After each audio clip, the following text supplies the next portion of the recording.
92페이지입니다. 중개계약과 전속중개계약인데, 중개계약의 의의 및 종류 21회 때 출제되고 거의 출제되지 않았죠, 종류는. 자, 그래서 일단 중개계약이 뭔지, 거래계약이 뭔지는 알아야 됩니다.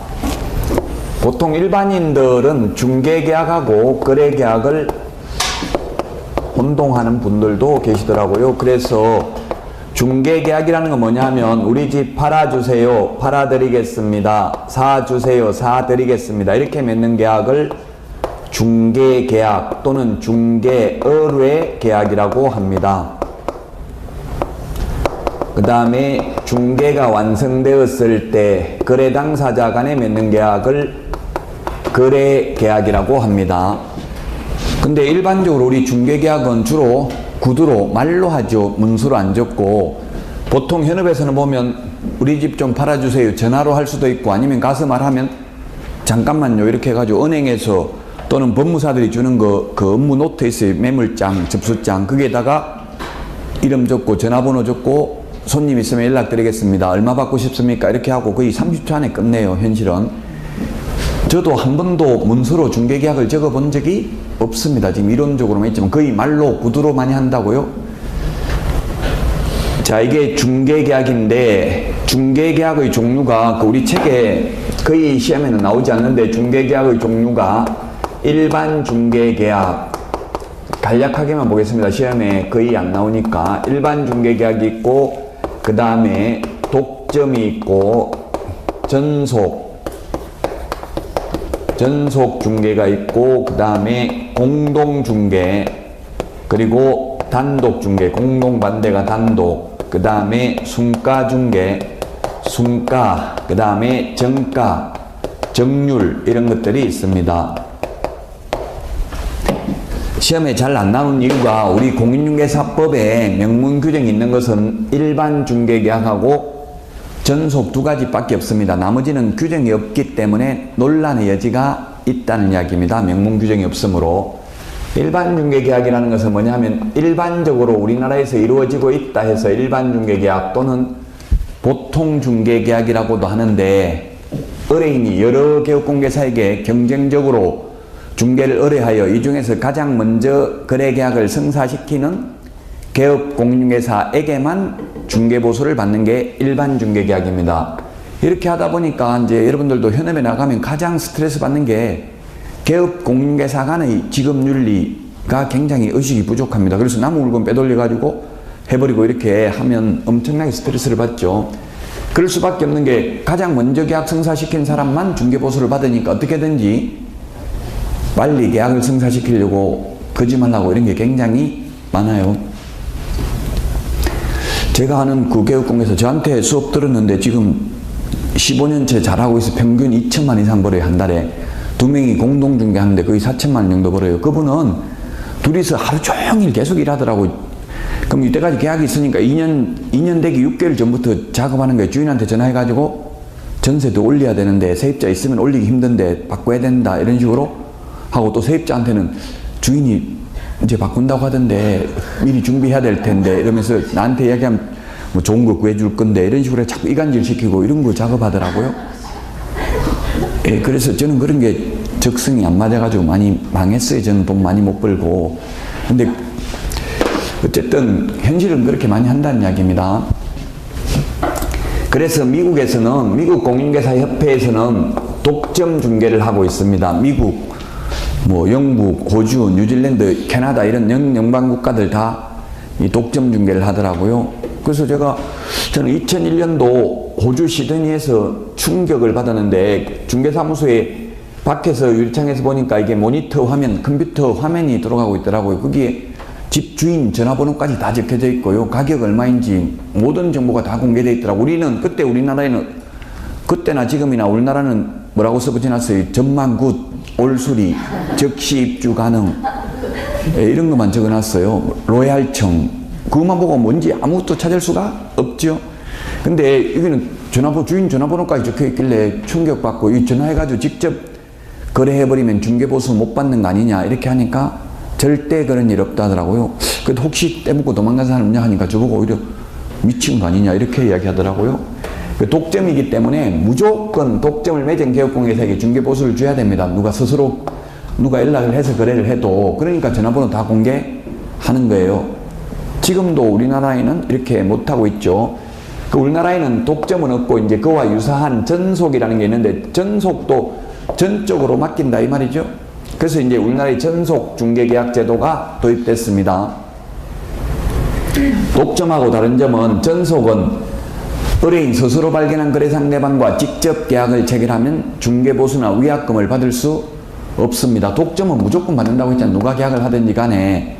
그래서 우리나라는 전속을 했음에도 불구하고 의뢰인의 주소, 성명 등 인적사항은 정보를 공개하지 않습니다. 왜냐하면 직접 거래해버리면 중개보수를 받기가 어렵기 때문에 그렇습니다. 그래서 이 세 가지는 개업공개사와 의뢰인의 권리 의무에 따라서 분류하는 방식입니다. 공동, 단독, 이거 법조문에 없어요. 우리 법에 아무 데도 이런 규정이 나오지 않아요. 근데 현업에서는 단독을 양타 쳤다, 양쪽에 다 받는다 해서 공동을 반타, 단타, 또는 인천에 부평에 가니까 오늘 쪽 한 건 했다 이러더라고요. 한쪽만 했다 이 말이죠. 지금 공동중개사니까 2명이 개입됐기 때문에 중개보수를 양쪽 다 못 받고, 개업공개사가 여러 명이라 하더라도 의뢰인은 중개보수 한 번밖에 안 주잖아요.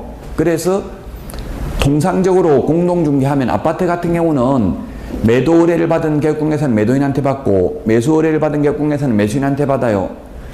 그런데 통매매 이런 거를 제가 해보니까 다가구 뭐 20억짜리 이런 걸 중개하면 보통은 매도인이 더 많이 줘요. 매도인이 옛날에는 5천만 원 주다가 3천만 원 주다가 지금은 한 2천만 원 주는데, 20억짜리면 법정 보수만 해도 거의 2천만 원 가까이 되죠. 0.9니까 298, 1800이잖아요. 그래서 2천만 원 받고 매수인한테 1,000만 원 받고 그러면 3천만 원이잖아요. 3천만 원 나누기, 공동중개 2명이 했으면 2, 3명이면 3, 이렇게. 토지 같은 경우는 5명이 개입되는 것도 있어요. 이 파주에도 토지 많이 할 텐데, 토지는 그 마을 이장들이나 유지들 끼지 않고 하면은 힘들어요. 그분들한테 조금씩 떼줘야 돼요, 중개보수를. 그럼 여러 명이 개입되죠. 그럼 총 금액, 받은 금액에서 나누는 방법도 있어요. 토지나 이런 것들은. 보통 아파트는 거의 각자 그냥 매도 의뢰인한테는 매도 의뢰 받은 개업공개사가 이런 식으로 받잖아요, 현실은. 이게 공동중개 2명 이상이 개입되면 공동, 혼자서 하면 단독. 그래서 만약에 시험에 돈 많이 벌려면 공동을 하는 게 바람직하다, 단독을 하는 게 바람직하다, 이렇게 시험에 나오면 답은 단독. 공동을 하는 게 바람직하다 이렇게 해야 돼요. 시험에 나오면. 저도 실제 경험을 했는데 이게 이해가 되더라고요. 제가 군포에서 중개업을 하고 있는데, 서울에서 부동산, 그 네이버 부동산 보고 네이버에 다 매물이 광고를 해놨잖아요. 전화 왔더라고요. 대림이 편한 세상 30평짜리 지금 손님 데리고 가면 바로 데려갈 건데 계약할 거냐 묻더라고. 공동중개 할 거냐고 묻더라고요. 근데 그게 네이버에 저만 올라와 있는 게 아니고 다른 부동산에서도 똑같은 물건을 많이 올려놨어요. 한 2군데 3군데에서. 옆에 있는 다 내놨잖아요. 여기저기 팔아달라고. 그럼 제가 안 한다고 하면 다른 중개업소 연락하면 한다 하겠어? 안 한다 하겠어요? 하면 매도인한테는 받을 수 있잖아요. 매수인한테는 못 받지만 무조건 해야 되겠죠? 그 공동중개하면 3건, 4건 할 걸 혼자 하려다가 한 건도 못 할 수도 있다는 얘기예요. 그래서 여러 건수를 많이 하는 게 좋잖아요. 그 공동중개 안 하면 한 푼도 못 받잖아요. 안 한다고 해버리면.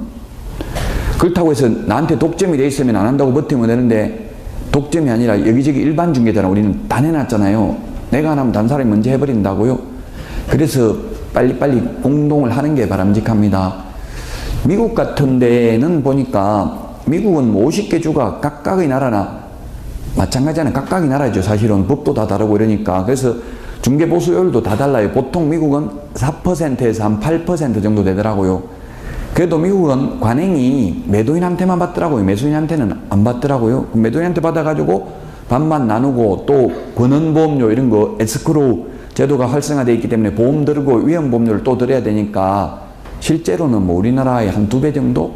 미국이 더 편하다고 봐야 되겠죠. 왜냐하면 미국에는 체크리스트만 작성하고, 우리처럼 권리분석은 권리분석사가 합니다. 또 이행 업무는 에스크로우 업자가 합니다. 그 미국 같은 데도 거의 공동중개가 활성화되어 있고요. 그 다음에 독점입니다. 독점. 그 조직화, 능률화에 이상적이고 인터넷 시대에 적합한 중개계약은 공동중개입니다. 우리나라도 인터넷을 통해서 정보망을 통해서 정보 공유하는 게 한 15년 정도 됐습니다. 지금 그전에는 초창기 때 제가 자격증 처음 땄을 때는 팩스 가지고 물건 주고받고 했어요. 팩스로 서로. 근데 지금은 정보망을 통해서 하고 아파트 같은 거는 남의 물건 빼돌리기 힘듭니다. 아파트에는 정보가 몇 층까지 8층 이것까지 공개되어 있어요. 몇 호는 공개 안 돼 있고 그 8층 올라가면 뭐 3개 정도 뭐 2개나 이렇게 있잖아요. 801호, 802호, 803호 그럼 찾으려면 찾을 수 있어요. 그러나 그렇게 찾으면 요즘 CCTV가 다 있기 때문에 그런 경우는 물건 누가 먼저 접수했는지 다 알 수 있기 때문에 보통 친목회에 중개보수 분쟁조정위원회라는 게 있어요. 친목회 자기들 개업공개사들끼리. 그래서 만약에 이렇게 남은 물건 빼돌려 가지고 자기 혼자 한 것처럼 하고 이러면 뭐 친목회칙에 징계한다 이런 게 있어요. 이제 앞으로 탈퇴시킨다 아니면 뭐 벌금 낸다. 심지어 벌금 낸다는 말도 있더라고요.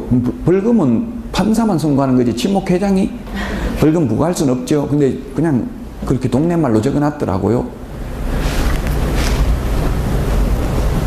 순가중개는 뭐냐 하면 입금가 10억, 10억만 입금시켜주고 더 받는 건 다 먹어도 좋습니다. 이렇게 하는 게 순가중개예요. 아파트 같은 경우는 순가중개가 거의 없지만 아직도 토지라든지 금액이 큰 거 이런 거는 순가중개를 아직도 하는 경우가 있어요.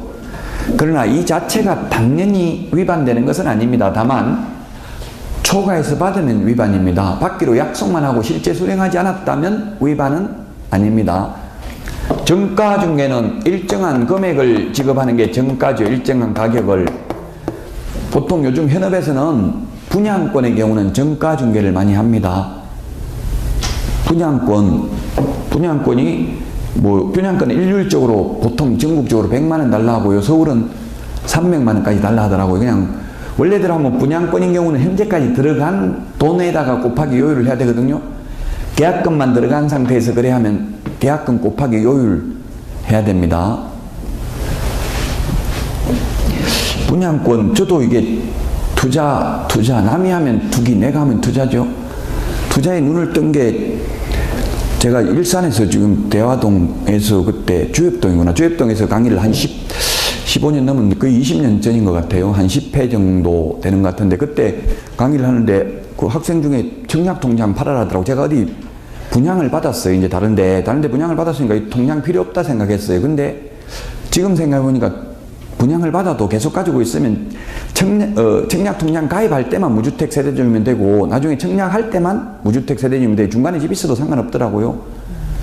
그런데 그냥 필요 없다 생각하고 해약하려고 생각했거든요. 근데 200만 원 준다 하더라고. 좋잖아. 200만 원 그냥 보니까 그 200만 원 받고 팔았는데 수수료 20만 원 달라 하더라고. 그래서 떼고 180만 원 주더라고요. 그거 가지고 이 파주에 지금 어딘지 모르겠어요. 기억하기도 싫어가지고 어딘지 구체적으로 보지 않았는데 파주에 주공아파트 어디 맨 꼭대기층을 당첨됐더라고요. 보니까. 왜냐면 그걸 알 수 있는 게 통장만 팔았다고 끝이 아니라 제가 가서 명의 변경을 해줘야 되잖아요. 일단 제 명의로 분양을 받아가지고 다시 명의 변경을 해줘야 되죠. 그 당시는 명의 변경이 가능했었어요. 근데 그때 한 1억 천인가 1억 3천인지 지금 정확하게 기억이 안 나요. 1억 천 아니면 1억 3천 30평 아파트가 내 파주에 주공아파트였어요. 근데 꼭대기층이니까 복층이라더라고. 복층. 꼭대기층이 저는 안 좋은 줄 알았는데 복층으로 해가지고 엄청나게 오히려 인기가 더 있다더라고. 어딘지 기억은 못해요. 기억하면 스트레스 받잖아 이게. 그래가지고 나중에 보니까 맨 마지막에 산 사람 앞으로 이제 명의를 여러 번 명의가 변경됐나 봐요. 맨 마지막에 산 사람한테 명의를 넘겨주니까 저보고 얼마에 팔았는데 묻더라고요. 그래서 180만 원 받았는데요. 이렇게 하려다가 말 안 했어요. 200만 원 받았는데 이렇게 했으면 계약 아마 깨졌을 거예요. 그래서 제가 얼마 주고 사셨는데 물으니까 자기는 6천만 원 빚 줬다더라고요. 저는 200만 원 그것도 수수료 빼버리면 180만 원 받았는데 그러니까 야 이거 돈 되는구나. 그때 한번 직접 몸으로 느끼니까 되더라고. 그래가지고 엄청나게 뭐 20번 넘게 지금까지 살면서 샀다 팔았다 했는데 그 뒤로 김대중 정부 때, 김대중 정부 때는 김영삼 정부 때 IMF를 초래해가지고 IMF 극복하기 위해서 김대중 정부 때는 무한 전매가 허용됐었어요. 그때 제가 엄청나게 투자를 해서 피 막 500씩 주고 10개씩 사고 이렇게 했어요. 그러는데 노무현 정부 딱 들어서니까 전매 제한을 1년 있다가 팔 수 있도록 허용해버리더라고요. 그러니까 아예 이게 내려가기 시작하면 팔고 싶어도 팔 수가 없어요. 나중에 바닥을 치고 올라갈 때 부동산 가격은 어떻게 돼? 계속 올라갔다 내려갔다 올라갔다 내려갔다 하면서 장기적으로 보면 올라가고 있거든요. 근데 저 같은 경우에 내려갈 때 사놓으면 이제 바닥을 칠 때까지는 팔 수가 없어요. 파는 것 자체가 불가능해요. 그래서 10개 샀다가 나중에 입주할 때 되니까 이자 후불제였는데 동시에 다 입주할 수가 없잖아요. 그래서 은행 이자까지 물어주고 팔았어요. 그래서 한 개당 한 5천만 정도 손해봐서 계약금 다 떼이고 그 이자 후불제 이자까지 하니까 그게 이자가 한 1,000만 원 넘더라고요. 그것까지 하니까 거의 한 개당 한 5천만 원 손해보니까 10개니까 5억에 그래가지고 완전히 망했어. 한 5억 손해보니까 이거 회복하기가 엄청나게 힘들더라고요. 그래서 물론 지금까지 뭐 샀다 팔았다 하면서 엄청난 공부를 했기 때문에 후회하진 않아요. 많이 돈은 못 벌어도 그래도 안 하고 있는 것보다는 공부를 했던 게 엄청난 도움이 된 거죠. 어쨌든 지금 분양권 정가 중개한다는 거 말하는데 현실적으로 정가를 하고 있는데 법적으로는 이렇게 하면 안 된다. 시험에 나오면 현재까지 들어간 돈에다가 곱하기 요율을 해야 된다. 정률, 우리 법엔 정률 최대가 0.9% 일정한 퍼센트를 규정하고 있죠. 이런 게 정률 중개입니다. 시험에 잘 안 나오는데 굳이 나온다면 공동중개, 단독중개보다는 앞으로 공동중개가 활성화될 거다. 시험에 공동중개가 우리나라에서 가장 많이 이루어지고 있는 중개계약이다. 10년 전에 나왔어요. X죠? 10년 전에는 단독중개가 더 많았다고요. 지금 공동중개가 많은지 단독중개가 많은지 데이터를 발표하지 않고 있어요. 꼭 굳이 알려고 하면 부동산 거래 신고하는 걸 분석하면 되겠죠. 공동중개면 둘 다 신고서에 서명 또는 날인을 해야 되니까. 근데 제가 현업을 해보니까 토지 같은 거 5명이 개입돼도 지금 우리 계약서나 확인설명서 서식에 보면 개업공개사 2명 공동중개하는 이름만 있어요. 3명 했을 때 적는 난이 없어요. 없으면 별지 목록으로 첨부를 해야 되거든요. 원래 이론적으로는. 근데 현실적으로 아무도 첨부 안 하고 그냥 5명 공동중개도 2명 이름만 적더라고 현실적으로. 그러다 보니까 정확한 통계가 안 나올 수 있겠죠. 어쨌든 정확한 통계는 없지만 지금 현재는 단독중개보다는 공동중개가 활성화되고 있는 것은 사실입니다. 93페이지 맨 밑에 일반 중개계약입니다. 일반 중개계약 94페이지 양가로 2번 동그라미 기업에 보면 물가, 수준 4가지 사항을 기재한 일반 중개계약서 작성을 의뢰인이 개업공개사에게 요청할 수 있다. 물이 중개대상 물의 위치 및 규모, 거래 예정 가격, 거래 예정 가격에 의한 중개보수, 의뢰인과 개업공개사가 준수하여야 할 사항, 이 4가지 사항을 기재한 일반 중개계약서 작성을 의뢰인이 개업공개사에게 요청할 수 있다. 요청받은 의뢰인은 요청받은 개업공개사는 그 요청을 거부할 수도 있다. 이 요청할 수 있는 일반 중개계약서 표준 서식이 95페이지에 있네요. 95페이지. 그 물가 수준은 우리 프린터 몇 번에 있냐면 프린터 물가 수준이라는 말이 몇 번에 있어요. 물가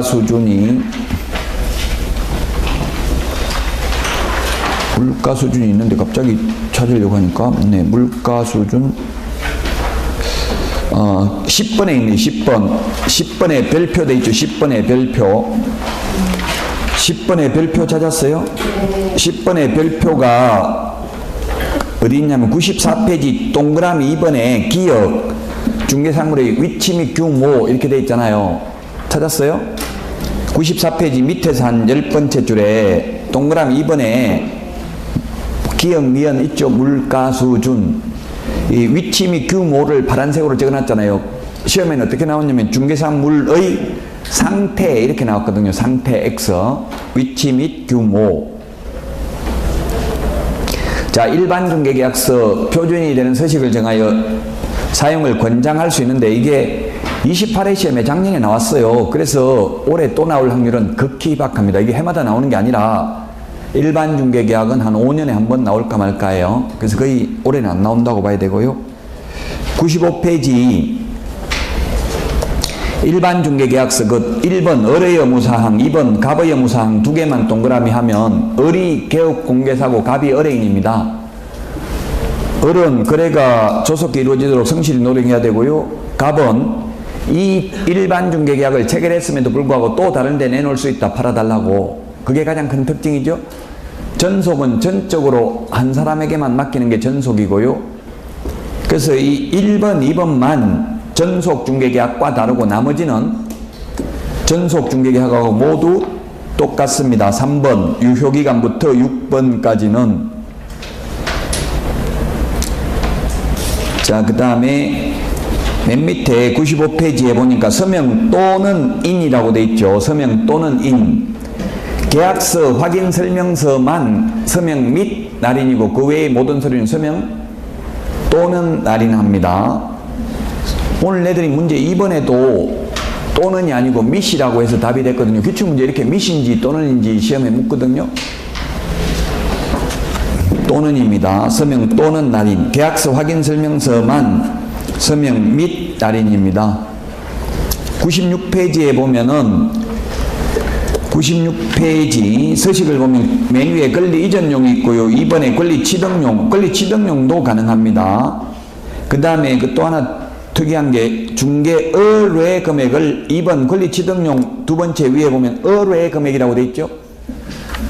앞에 물가 수준 할 때 가는 거래 예정 가격을 기재한 일반 중개계약서 작성을 요청할 수 있다고 돼 있는데 정작 서식에는 거래 예정 가격을 적는 게 아니라 의뢰 금액을 적는다. 입법의 불비라고요. 의뢰 금액은 호가입니다. 호가. 받고 싶은 금액을 말하는 거죠. 거래 예정 가격이라는 것은 호가가 아니라 시세입니다. 시세. 개업공개사가 계략적으로 평가한 금액입니다. 그 법률에는 물가 수준이라고 해서 거래 예정 가격을 적도록 돼 있고 정작 시행규칙 서식에는 거래 예정 가격을 적는 게 아니라 의뢰 금액을 적도록 되어 있다. 자, 여기까지는 사실상 별로 중요하진 않고요. 거기 전속중개계약 97페이지 전속중개계약에 보니까 막 그 중간에 2번에 양가로 1번 또 색칠이 되어 있고요. 글씨체가 다르게 많이 되어 있잖아요. 98, 99 시험에 한 문제에서 두 문제 정도 출제됩니다. 중요합니다. 그래서 전속중개계약 별표 2개 해놓으시고요. 전속중개계약 두 문제 나오니까 전속중개계약. 자, 그러면 전속중개계약이 뭐냐 하면 전속, 이게 중요하다. 일반 중개계약보다. 한 번도 저도 사실은 전속중개계약을 체결해 본 적은 없지만 전속중개계약이 뭐예요? 전적으로 한 사람에만 속해 있는 게 전속중개계약입니다. 일반 중개는 여기저기 다 팔아달라고 내놓을 수 있는 거고요. 그래서 이 전속중개계약이 도입되고 나니까 1993년도 도입되는데 그 뒤로 SM 엔터테인먼트나 이 연예인 기획사들은 그 뒤에 생겼어요. 연예인 기획사가 한 20년도 안 됐어요, 채. 그래서 지금 방탄소년단은 어디에 전속이 돼 있어요? 방탄소년단은 뭐예요? 방시혁이가 탄생시킨 소년단이죠. 빅히트 엔터테인먼트에 전속이 돼 있어요. 마찬가지로 우리 연예인들이 전속돼 있는 것처럼 연예인들은 보니까 이 전속 기간을 7년 하고 위약금을 3배 물도록 돼 있더라고요. 그러니까 다른 데 출연하려면 이때까지 투자했던 거 3배 물어야 돼. 들어간 거 다 영수증 해놨기 때문에. 그러면 아이돌의 생명은 지금 10대인데 얘들이 7년 후면 25살 다 넘어버리죠? 그럼 거의 사망선고예요. 아이돌이라는 건 10대 하이틴의 우상이거든요. 10대 우상인데 이미 25살 넘어가 버리면 아이돌로서의 생명은 끝난 거예요. 그럼 죽을 때까지, 아이돌로서는 죽을 때까지 7년이면 계약한다고 봐야 돼. 전 평생을. 전속이 7년이더라고요. 우리는 전속을 7년 하는 게 아니라 3개월 합니다. 3개월 동안 전적으로 맡겨놓는데 못 팔면 그때는 다른 데 내놔도 된다고요. 유효기간이 원칙이 3월이에요. 물론 뭐 5개월 약정할 수도 있고 2개월 약정할 수도 있지만, 자, 그래서 시험에 의뢰인과 개업공개사가 중개계약을 체결하는 때에는 반드시 전속중개계약을 체결해야 된다. X입니다. 일반 중개계약을 체결할 수도 있습니다. 임의규정입니다. 전속중개계약을 체결하던 일반 중개계약을 체결하던, 근데 전속중개계약을 체결하면 반드시 전속중개계약서를 사용해야 됩니다. 일반 중개계약은 구두로 말로 해도 되고 일반 중개계약의 표준이 되는 서식을 사용해도 됩니다. 전속 중개계약서는 3년 동안 보존을 해야 되고 이를 위반하면 업무 정지입니다. 3년 보존하지 않거나 전속 중개계약서를 사용하지 않는 경우. 그 다음에 전속 중개계약을 체결하면 7일 이내에 정보를 공개해야 됩니다. 일반 중개계약은 여기저기 다 내놨는데 전속은 딱 한 사람한테만 맡겨놨는데 만약에 정보도 공개 안 하고 혼자서 독점하고 있으면서 능력이 없어가지고 팔지도 않고 이러면 의뢰인이 오히려 피해보겠죠? 만약에 시험에 나오면 의뢰인에게는 전속 중개계약하고 일반 중개계약 중에서 의뢰인에게 뭐가 더 유리한가 이렇게 시험에 나오면 뭐가 더 유리하다고 해요? 전속이 유리하다고 봐야 돼요. 왜냐면 전속이면 전속이지만 정보를 공개하면 정보망을 통해서 그 정보망에 가있던 개업공개사들이 다 정보를 공유하거든요. 그럼 여기저기 다니면서 내놓은 거랑 똑같다는 이야기예요. 그리고 여러 군데 내놓으면 자꾸 쪼개가지고 저도 옛날에 파주에 여자분 중개업하는데 제가 작업하러 가자는데 따라와 봤어요. 옛날에 그 작업 뭐냐 뭐 작업하냐 물어보니까 그냥 아우 너무 비싸다 깜짝 놀래고 그냥 비싸다고만 말하고 그냥 그만 하면 된다더라고요. 쇼한 거죠. 그래서 계속 가짜 손님 데려오는 거예요. 그래가지고 온 사람마다 막 깜짝깜짝 놀라니까 왜 이렇게 비싸냐고 전부 다 가버리는 거예요. 그러면 이거 내가 주인이 볼 때 내가 비싸게 내놨나 보다 이렇게 생각할 거 아니에요. 한 몇 명 데려가 보고 그래가지고 이제 작업하더라고. 사람들이 전부 다 너무 비싸다고 하는데 좀 더 깎으면 안 되냐 이런 식으로 한다는 얘기 여기저기 내놓으면 근데 전속을 딱 해놓으면 굳이 그렇게 할 필요가 없잖아. 한 사람한테만 맡긴 하니까 혼자서 굳이 뭐 그렇게 의뢰인한테 피해 안 주고도 자기만 전적으로 맡아가지고 있기 때문에 그래서 결론은 시험에 나오면 의뢰인에게나 개업공개사에게나 모두 일반 중개계약보다 전속 중개계약이 더 유리하다고 해야 돼요. 의뢰인에게도 마찬가지고 개업공개사도 마찬가지고 시험에 나왔을 때 현실적으로는 좀 동의하기가 쉽지는 않더라고요. 현실적으로는 일반 개업공개사가 공동중개보다는 자기 사무소에 있는 물건부터 먼저 하려고 하죠. 중개보수를 양쪽 다 받으려고. 그래서 좀 현실적으로는 안 맞는다고 생각할 수도 있어요. 그러나 어쨌든 시험에 나오면 전속이 더 유리하다. 일반보다. 의뢰인 유리하니까 이거 시험에도 내고 자꾸 하라고 하는 거거든요. 이론적으로. 근데 아직까지 우리나라는 거의 전속이 정착이 안 되고 있으니까 현실적으로는 좀 안 맞는 부분도 있기는 해요. 자, 정보공개는 국토교통부 장관으로부터 지정받은 정보망 한방이라고 있다고 했죠. 또는입니다. 또는 일간신문입니다. 근데 시험에 또는 대신에 정보망과 일간신문에 공개하여야 한다. 정보망 및 일간신문에 공개해야 된다. X. 둘 중에 한 군데에 공개하면 된다. 그런데 공개하면 안 되는 게 두 가지가 있다. 의뢰인이 비공개 요청한 정보는 공개하여서는 아니 되고 의뢰인의 주소, 성명 등 인적 사항에 관한 정보도 공개하여서는 아니 됩니다. 인적 사항 공개하면 안 된다. 비공개 요청한 정보를 공개하거나 또는 7일 이내에 공개하지 않는 경우 이 두 개만 임취, 임의적 취소 사유고요. 나머지는 모두 전속 중개계약 관련해서는 모두 업무 정지입니다. 이 두 개만 임취라는 건 임의적 취소, 등록 취소할 수 있다. 7일 이내 정보 공개하지 않거나 비공개 요청한 정보를 공개한 경우. 자, 그 다음에 두 번째 정보 공개해야 될 내용 암기해야 됩니다. 7개가 있는데 정보 공개해야 될 내용 7가지를 암기를 해야 되는데요.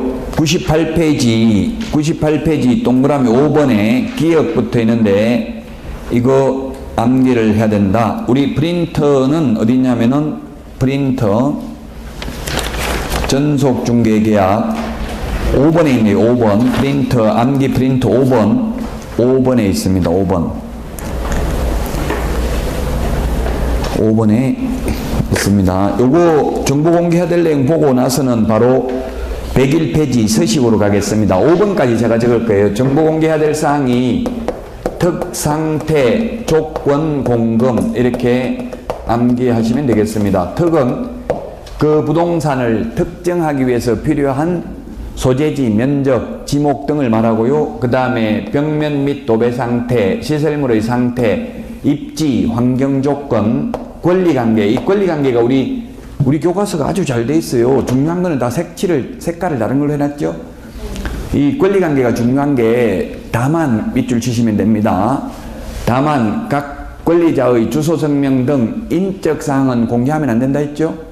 그거 밑줄 치시고 중요하고요. 그 다음에 공법상 이용 제한 거래 규제, 그 다음에 거래 예정 금액, 또 7번도 다만이 중요합니다. 거래 예정 금액, 공시지가가 있는데 이 공시지가는 임대차인 경우에는 공개하지 아니할 수 있다. 인적 사항은 공개하지 아니할 수 있다가 아니라 공개하여서는 아니 된다.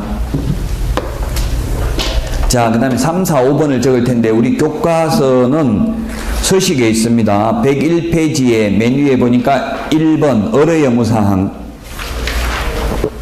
2번 갑의 의무사항, 3번 유효기간, 요 세 개 동그라미 하시고요. 요 세 개를 저는 3, 4, 5번으로 보겠다고요. 자, 3번이 그 우리 교과서 서식에는 서식상 의무인데 1번인데 1이 누구예요? 을이죠. 을은 개업, 갑을관계, 갑질한다.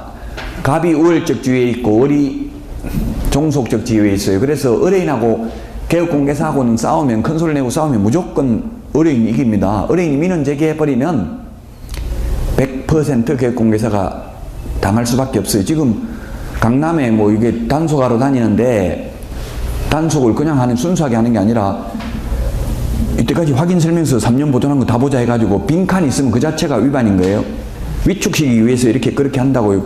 공란만 두어도 무조건 위반이라고 확인설명서 서식에. 그 여러분들 현업에 나가면 빈칸을 남겨두지 말라고요. 해당 사항 없음 이런 말이라도 적어야 돼. 공란이라고도 적어야 돼. 왜냐면 공란에다가 의뢰인이 다른 거 적어놓고 이거 네가 적었잖아 하면은 문제가 되니까 그런 거예요. 뭐 도로, 예를 들면 도로가 몇 미터 도로에 접혀져 있다 이렇게 두 개가 있으면 한 군데만 접혀져 있으면 여기는 한쪽 도로에만 접혀져 있음, 여기는 해당 사항 없음 이런 걸 적어놔야 된다고. 빈칸을 나누면 여기다 파일 적어놓고 의뢰인이 네가 적었잖아 이렇게 하면 다툼의 여지가 있죠. 누가 적었는지. 개업공개사의 의무입니다. 을이 개업공개사입니다. 을 개업공개사는 첫 번째 2주일에 1회 이상 업무 처리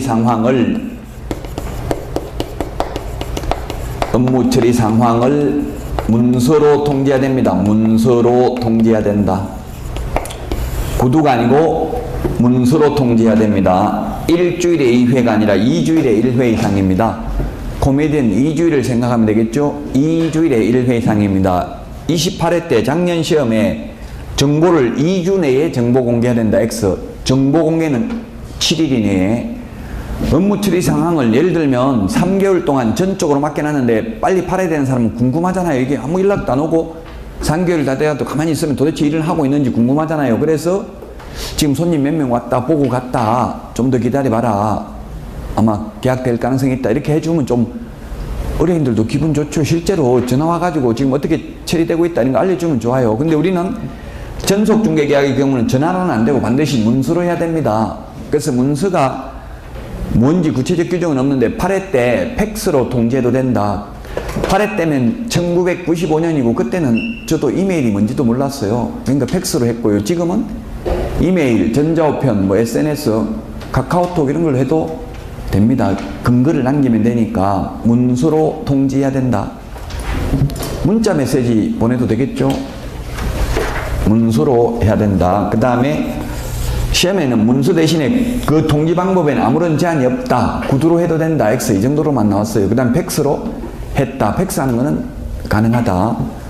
그 다음에 전속중개계약을 체결하면 7일 이내에 정보를 공개해야 되고 정보를 공개하고 나면 공개한 사실을 지체 없이 의뢰인에게 문서로 통지해야 됩니다. 문서로 통지해야 된다. 구두로 하면 안 됩니다. 문서로 통지해야 됩니다. 그 다음에 확인 설명 의무를 성실히 이행해야 된다. 확인 설명 의무를. 확인 설명 의무는 어떠한 경우에도 사실은 생략할 수 없습니다. 의뢰인의 요청이 없어도 중개보수를 받지 않았다 하더라도 확인 설명은 반드시 해야만 합니다. 일반 중개계약에도 확인 설명해야 됩니다. 그 다음에 4번 갑의 의무라고 되어 있는데 갑이 의뢰인입니다. 의뢰인 의무입니다. 의뢰인 의무. 갑 의뢰인이 매도인이 이를테면 주로 매도인이 많이 하죠. 만약에 A라는 개업공인회사와 전속 중개계약을 체결했습니다. 전속이라는 건 전적으로 당신한테만 맡길 테니까 책임지고 빨리 좀 팔아주세요. 전속 중개계약 합시다 해서 했어요. 이렇게 했는데 해놓고는 전속을 맺어놓고는 전속을 맺은 개업공개사가 아닌 다른 개업공인회사에게 의뢰하여 거래한 경우에는 중개 보수에 해당하는 위약금을 A 개업공개사에게 지불해야 됩니다. A가 계약을 하면 100만원 받기로 되어 있는데 다른 데 내놔가지고 거래가 이루어지면 위약금 100만원 받을 수 있다. 그 다음에 A 개업공개사가 매수 의뢰인을 소개시켰어요. 집 구경시키러 데리고 갔더니만 둘이 만나가지고 우리끼리 하자 이런 경우 많아요. 괜히 복비 몇백만 원 줄 필요 뭐 있나, 우리끼리 그냥 내일 만나서 몰래 하자 이렇게 할 수가 있어요. 그래서 현업에 나가서는 의뢰인들끼리만 붙여놓으면 안 돼요. 반드시 감시하고 따라다녀야 돼요. 둘이 말 못하게. 이렇게 전속을 문수로 맺었다면 이렇게 몰래 개업공개사가 소개시키러 데리고 갔단 말이에요. 매수인을 데리고 집 구경시키러 갔는데 의뢰인들끼리 만나서 개업공개사를 배제하고 직접 거래해도 중개보수에 해당하는 위약금을 갑 의뢰인이 A 개업공개사에게 지급을 해야 된다고요. 안 해도 된다고요? 현실적으로 몰래 하고 안 하는 경우도 있겠죠. 근데 현실적으로는 전속 중개계약을 안 하기 때문에 이렇게 해도 참 받기가 쉽지가 않아요. 몰래 했는지 안 했는지도 잘 모르는 경우 많아요. A 개업공개사가 매수 의뢰인을 소개시켰다고요. 소개시키러 데리고 갔는데 소개시킨 사람 빼고 자기들끼리 의뢰인들끼리 몰래 했다고요. 이런 경우는 많이 있을 수 있죠.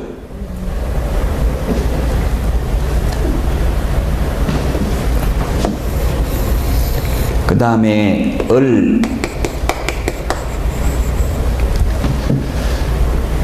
특히 이제 의뢰인한테 상처받는 것도 있지만 상대방 개업공개사들한테 상처받는 게 훨씬 더 커요. 저도 믿고 건물 산다고 해서 10억짜리 산다고 해서 그 공동중개하는 개업공개사에 의뢰인만 보내고 이랬더니만 나중에 계약했다더라고. 아마 따져보진 않았는데 그 사람하고 저 빼고 했을 가능성이 굉장히 많아요. 그래도 뭐 그냥 어차피 그 파헤쳐봐야 소송하기도 힘들고 그래서 내버려 두는데 상처를 많이 받죠. 친구 여동생이 해가지고 그냥 믿고 했는데 결국 나중에는 안 되더라고. 돈 앞에서는 돈 몇백만 원 줘야 되니까 그냥 아마 그랬겠죠. 그 개업공개사, 저 개업공개사한테 말하지 말, 그럼 내가 얼마 깎아줄게 이런 식으로 했을 가능성이 많거든요. 그렇게 많이 해요, 현업에서. 그러니까 완전 태도가 달라져 버리더라고. 그냥 막 했는데 짜증스럽게 했다고 하는데 그렇게 딱 그 말투를 보니까 아마 저를 빼고 했을 것 같아요. 그래도 현실적으로는 받아내기가 쉽지는 않아요. 이론적으로는 받을 수 있는데, 자, 스스로 발견한 경우는 위약금이나 중개보수는 못 받아요. 그냥 전속을 맺은 개업공개사가 아닌 이모한테 팔았다, 친인척한테 팔았다 이런 식으로 하면, 내가 평소 알고 있던 사람한테 팔았다 이러면 위약금은 못 받고요. 다만 중개보수에 해당하는 50% 범위 내에서 개업공개사의 소요된 비용을 지불하되 사회통념상 상당하다고 인정하는 비용만 받을 수 있어요. 비용만. 그래서 만약에 100만 원인데 중개보수가 빨리 거래 성사시키려고 광고비를 60만 원을 지출했어요. 예를 들면 그렇다 하더라도 이 광고비 60만 원 다 못 받고요. 중개보수가 100만 원이니까 그 50%가 얼마예요? 50만 원이죠? 그 50만 원하고 비용 들어간 거 60만 원 중에서 가장 적은 금액 하나만 받을 수 있다고요? 그러니까 50만 원밖에 못 받고요. 만약 비용이 30만 원 들어갔으면 30만 원밖에 못 받고요. 비용 들어간 게 없으면 한 푼도 못 받아요. 위약금이나 중개보수는 스스로 발견했다고 하면. 그래서 우리나라는 독점은 스스로 발견해도 중개보수 지급해야 된다고 했죠? 그래서 우리나라는 전속도 별로 활성화되어 있지 않고요. 또 전속중개계약을 체결해도 인적사항을 공개할 수도 없는 게 현실입니다. 자, 그 다음에 5번 유효기간입니다. 유효기간. 유효기간 원칙 3월, 예외 당사자 약정입니다. 예외 당사자 약정이다.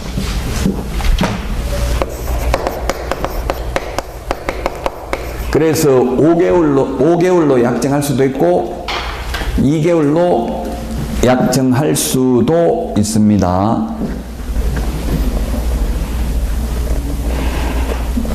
100페이지 문제 보면요. 문제 보겠습니다.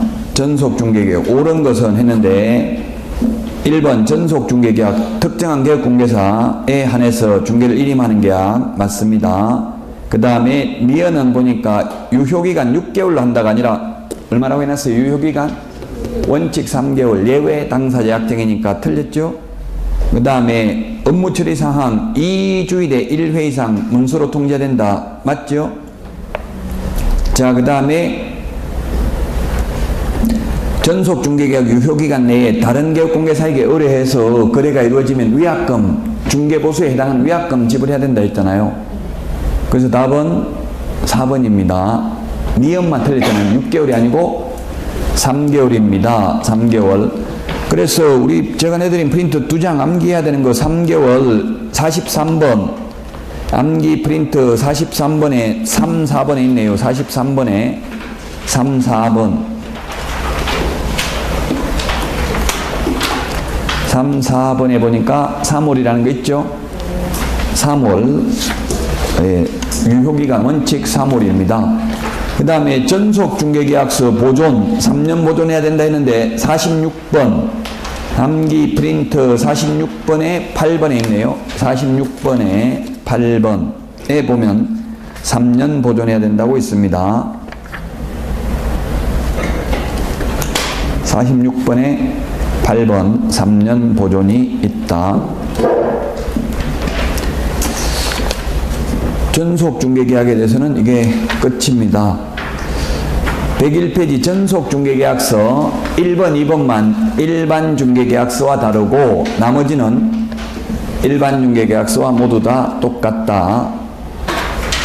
자, 그 다음에 103페이지 부동산 거래 정보망인데 정보망이 뭔지를 보겠습니다. 정보망. 정보망이라는 것은 지금 현재는 한 방 하나밖에 없다고 했고요. 개업공개사들끼리 정보를 공유하는 체계입니다. 개업공개사끼리 A 개업공개사와 B 개업공개사 간에 정보를 교환하는 체계다. 그래서 우리 직방, 다방, 네이버 부동산 이런 거는 정보망이 아닙니다.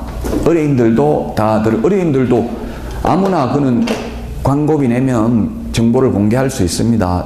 네이버에는.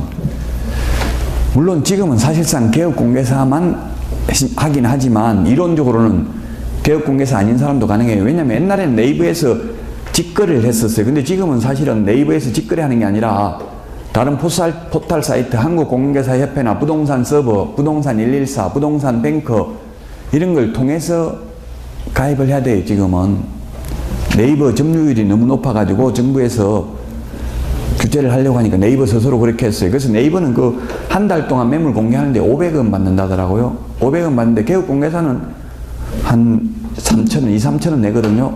여러 건 하면은 계약을 하면 한 2,000원 이상 되고 안 그러면 한 3,000원 정도에 한 건 공개하는데 한 달 동안 매물 올라가는데 500원만 네이버가 먹고 나머지는 그 중간에 부동산 서버 이런 데서 먹는다는 이야기예요. 광고비를.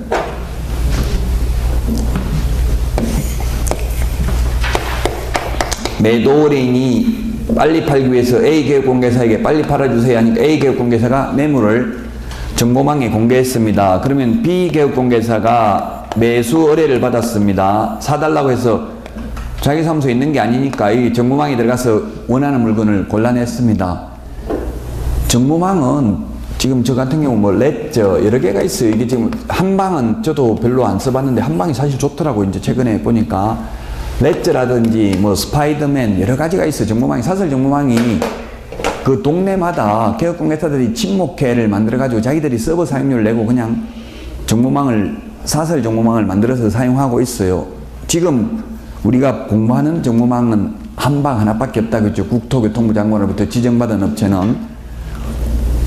그 컴퓨터 켜면 바로 모니터 화면에 이게 처음 첫 페이지가 이게 정보망이 뜨도록 돼 있어요. 중개사무소에 있는 컴퓨터는.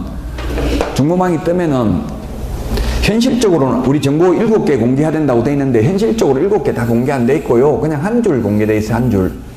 그러니까 한 줄이면 아파트면 무슨 아파트 몇 동 몇 층까지만 돼 있어요. 그 다음에 비고에다가 뭐 예를 들면 건시물 포함 또는 세안고 이렇게 돼 있더라고. 세안고가 뭐예요? 네? 세안고등학교? 저는 취직해가 처음에 사장한테 세안고등학교가 군포에 왜 이렇게 언제 이리 많이 생겼어요? 아니 많이 생긴 언제 세안고등학교 처음 들어보는데 이렇게 하니까 강의하면서 그런 것도 모르냐 하고 뭐 욕만 실컷하더라고요. 세안고등학교가 아니고 세안고 새끼고 갭투자죠. 갭투자식 뭐 요즘 말로 하면 갭투자. 새 끼고 사는 거죠. 전세 안고 그게 새 안고 그리고 이렇게 새 안고 이렇게 되더라고요. 건시물 포함 이렇게 돼 있어요. 건시물 권리금 시설비 다 포함해서 얼마다 이렇게 안 돼 있어요. 실제 이게 정보 7가지 제대로 공개 한 줄밖에 안 되니까 공개하는 게. 그러면 한 줄만 그 보통 보면 새로 올린 건 뉴 해가지고 떠요. 금방 글 새로 올렸다는 게 다 표가 나잖아요. 인터넷에 보면 새로 올린 거는. 사람들은 전부 새로 올린 것만 보지 다음 페이지까지 넘겨보는 사람 잘 없죠? 만약 한 달 동안 거래 안 됐으면 빨리 매물을 다시 그 새로 고침해가지고 새로 올린 것처럼 만들어야 돼. 그래야 새로 뉴라고 떠요. 안 그러면 옛날 건 몇 페이지 지나간 거 보지도 않는다고 사람들이. 한 달, 두 달 지난 거는. 자, 어쨌든 그러면 B 개업공개사가 매수인이 있다고 매도인한테 직접 손님이 있다고 연락합니까? 아니면 A 개업공개사한테 연락합니까? 누구한테 연락해요? A 개업공개사 전화번호는 나와 있어요. 이게 보면. 근데 이 매도인 전화번호 나와 있어요? 안 나와 있어요? 인적사항은 공개하에서는 아니 된다고 돼 있잖아. 만약 인적사항을 공개하면 개인정보보호법보다는 외려 양쪽에 다 전화해가지고 이 B 혼자서 중개보수 다 받을 가능성이 많잖아요. 그러면 A는 열심히 정보만 올려놓고는 자기는 한 푼도 못 받을 가능성이 많죠. 둘이 해버리는지 아닌지 알 수도 없잖아요. 그래서 아까 인적사항은 절대로 공개하면 안 된다. 시험에 그래서 인적사항은 공개하지 아니할 수 있다. X입니다. 의뢰인의 주소 성명 등 인적사항은 공개하여서는 아니 됩니다. 독점은 공개하더라고. 핸드폰 번호 독점을 하는 나라들은. 그래서 이제 A개업공개사한테 연락하면 A개업공개사가 매도인한테 팔건지 물어보고 판다고 하면 거래계약이 성사되고 거래계약이 성사되고 나면 개업공개사는 거래정보사업자에게 통보해서 정보망에서 매물을 삭제해야 됩니다. 삭제 안 하면 허위매물이 공개되어 있어 가지고 업무정지입니다. 지금 제 조카가 뭐 자격증 저한테 배워가지고 지금 원룸 위주로 하고 있는데요. 99%가 허위매물이에요. 지금 부산에서 하고 있는데 99% 허위매물이래요. 지금 직방다방이 가장 큰 문제가 그게 전부 예를 들면 월세 30만원 이렇게 돼 있어요. 전화하면 빨리 택시 타고 오세요. 지금 너무 싸가지고 금방 나갈 수도 있습니다. 이렇게 말한다고요. 택시 타고 가니까 조금 빨리 오라고 했잖아요. 나갔다 하는 거예요. 그럼 다른 거 지금 50만짜리 밖에 없다. 뭐 이런 식으로 설득하고 아니면 모든 부동산 다 이런 식으로 한다. 어쩔 수 없다. 뭐 이런 식으로 설득도 하고 하나 봐요. 그러니까 의뢰인들이 이제 또 그 직방이나 다방에다 이야기하면 뭐 3번인가 걸리면 퇴출되나 봐요. 이제 6개월 동안 강고 못한다. 이렇게 되나 봐요. 그러니까 조카 보니까 그럼 보조원 아무나 친구 또 보조원 직무교육만 3시간 듣게 해가지고 보조원 고용신고 해가지고 보조원 고용신고 된 것만 있으면 또 올리도 되나 봐요. 그 보조원 이름을 올리고 이렇게 한대요. 현실은. 문제예요. 그 직방 다방 광고비가 뭐 몇백만씩 내고 있더라고. 조카나 보니까. 근데 그래도 재밌긴 하다더라고요. 뭐 1000만 원 넘게 번 때도 많더라고요. 취직한 지 이제 한 작년에 자격증 27회 때 땄나 보다. 한 1년 정도 했으니까 28회 했으면 지금 얼마 안 됐잖아요. 그래가지고 처음에 보니까 7대3으로 먹는다더라고. 7대3. 지금 8대2로 먹고 있다. 올해부터 이제 9대1로 한다더라고요. 그래서 이러면 직원이 70 먹는 거예요. 엄청나게 많이 먹는다 생각했는데 광고비도 다 직원이 다 부담하는 거, 모든 거. 그냥 사장은 그냥 장소 제공한 것밖에 없어요. 광고비도 직원이 다 부담하고. 제 조카는 처음에 카메라 500만 원짜리 사고 돈 엄청나게 투자하더라고. 너 정신 나갔냐? 지금 할지 안 할지도 모르는데 무슨 카메라는 그렇게 비싼 거 샀냐? 제가 했는데 휴대폰까지 찍어도 올려도 되는데 그 이제 매물 올리려고 그 카메라 좋은 거 샀나 봐요. 실제로는 그냥 그 처음에 분양할 때 사진 이런 거 가지고 올리더라고. 좋은 거. 그럼 찍으면 막 짐 있고 이러면 보기 안 좋게 나오잖아요. 보면 보통 처음에 입주할 때 딱 하나 찍어 놓으면 그거 가지고 그냥 계속 좋은 것만 올려놓는 경우도 많아요. 현실은. 자, 어쨌든 이게 정보망입니다. 정보를 개업 시험에 의뢰인 상호 간의 정보를 공유하는 거다 X, 의뢰인과 개업공개사 간의 X, 개업공개사 상호간의 정보를 교환하는 체계가 부동산 거래 정보망입니다. 개업공개사들끼리만 매물 올리고 내리고 할 수 있다는 이야기입니다. 자, 그러면 이 거래 정보망의 구체적 절차부터는 쉬었다가 하도록 하겠습니다.